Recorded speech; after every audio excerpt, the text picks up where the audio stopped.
Love ಆ ದರಿದ್ರ ಬಂದ್ ಮಾಡ ಬರೀತಾರ ಕಾಣಿಸ್ತಾ ಇಲ್ವಾ? ಈ ರೀಲ್ಸ್ ಸಂಬಂಧ ನಿನ್ನ ಕತೆ ಕಾದಂಬರಿಗಳನ್ನ ಯಾವನ ಓದ್ತಾನೆ? ಕತೆ ಕಾದಂಬರಿಗಳು ನಿನಗೆ ಓದೋ ಅಭ್ಯಾಸ ಇದೆಯಾ? ಇಲ್ಲ. ಯಾವತ್ತಾದ್ರೂ ಬುಕ್ಸ್ ಓದಿದ್ಯಾ? ಎಕ್ಸಾಮ್ ಟೈಮಲ್ಲಿ ಲಾಸ್ಟ್ ಓದಿದ್ದು, ಅದಾದಮೇಲೆ ಆ ಬುಕ್ಕು ಓದಿಲ್ಲ. ಮತ್ತೆ ಹೇಗೆ ಜಗತ್ತಲ್ಲಿ ಓದೋರೇ ಇಲ್ಲ ಅನ್ನೋ ಥರ ಹೇಳ್ತಿದ್ಯಾ?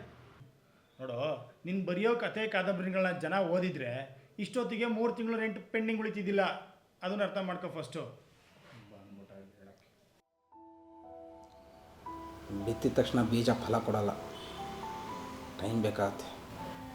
ಬಿತ್ತೋಕ್ಕೂ ಮುಂಚೆ ಬೀಜ ಗಟ್ಟಿಗಿದೆಯಾ ನೋಡ್ಕೋಬೇಕು, ಹುಮ್ಮಸ್ಸಲ್ಲಿ ಬಿತ್ಬಿಡೋದಲ್ಲ.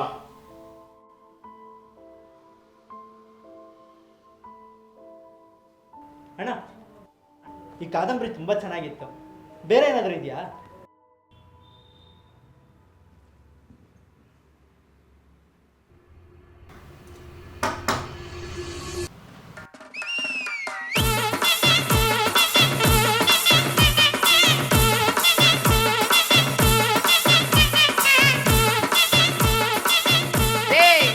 ಎಲ್ರೋ ಬಾಡಿಗೆ ನಾ ಸಂಜೆ ಒಳಗೆ ಕೊಟ್ಟಿಲ್ಲ ಅಂದ್ಕೊಳ್ಳಿ, ಮನೆ ಸಾಮಾನೆಲ್ಲ ಆಚೆ ಹಾಕ್ಬಿಡ್ತೀನಿ.